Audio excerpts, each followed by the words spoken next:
ये नेचुरल चीज़ है कि आप विदाउट ऑक्सीजन जब क्लाइंबिंग कर रहे होते हैं तो मोर देन 90% क्लाइंबर्स को हाई एल्टीट्यूड सिकनेस किसी न किसी मॉड में, किसी न किसी फेज़ में और किसी न किसी लेवल की हो चुकी होती है।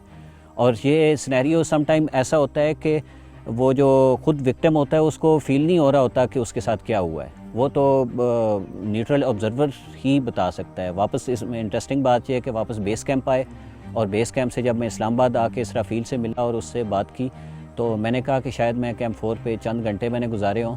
तो उसने बड़े गौर से मुझे देखा और बोला कि gentleman, you have spend almost 24 hours at camp 4, so that is a big deal. और टेक्निकली देखा जाए तो कैंप 3 से ऊपर डेथ जोन को हम कंसिडर कर सकते हैं। तो डेथ जोन में मैंने मोर देन 50 आवर्स स्पेंड किए हैं। So this is quite unnatural. Physically मुझे कुछ चैलेंजेस का सामना करना पड़ा जिसमें स्नो ब्लाइंडनेस तो थी। मेरे जो है ना फ्रॉस्ट बाइट का आगाज़ हो गया और मेरे अंदर इतनी एनर्जी नहीं थी कि मैं वापस आ सकूँ और मैं श्योर था कि मुझे हेल्प चाहिए, इसके बगैर मैं नीचे वापस नहीं जा सकूँगा। वहाँ पे मेरे एक दोस्त थे जो कि बेस कैंप से जब हमने क्लाइंबिंग स्टार्ट की तो मेरे आगे पीछे हम इकट्ठे ही चल रहे थे। उनमें से एक जो थे वो अज़रबैजान के इसराफील थे। Israfil was so kind with me. उसने मुझे नहीं बताया कि आप जहाँ पे सो रहे हैं इसी के साथ एक और बंदे की डेथ भी हो चुकी है, और ताकि वो मैं क्योंकि ऑलरेडी एक स्नो ब्लाइंडनेस और वीकनेस का शिकार था तो मैं मज़ीद किसी परेशानी का शिकार ना हूँ। बहरहाल मैंने अपने नर्व्स पे काबू रखा और टेक्निकली देखा जाए तो मैं जिस मुसीबत में से गुज़र रहा था, अगर इसराफील ना होता तो शायद मैं इज़राइल के साथ कहीं और जा चुका होता।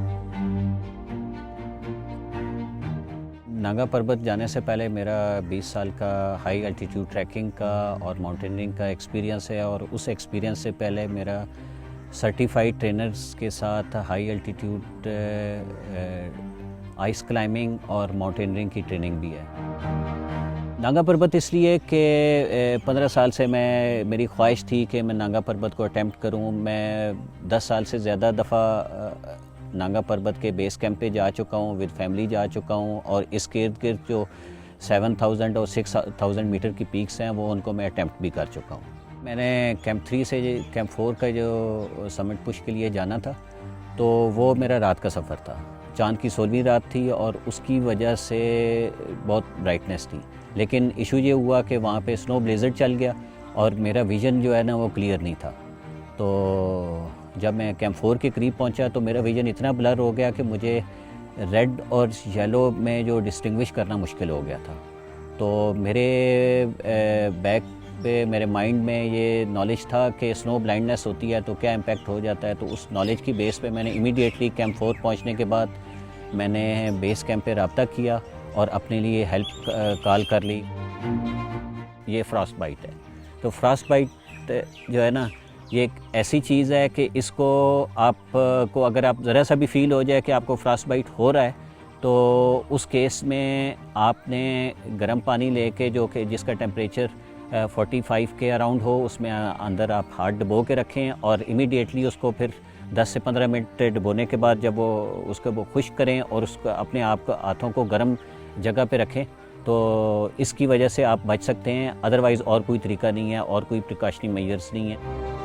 छोटी छोटी जो चीज़ें होती हैं वो फ्रॉस्ट बाइट है या स्नो ब्लाइंडनेस है, ये तो हाई एल्टीट्यूड का एक सूवेनियर होता है।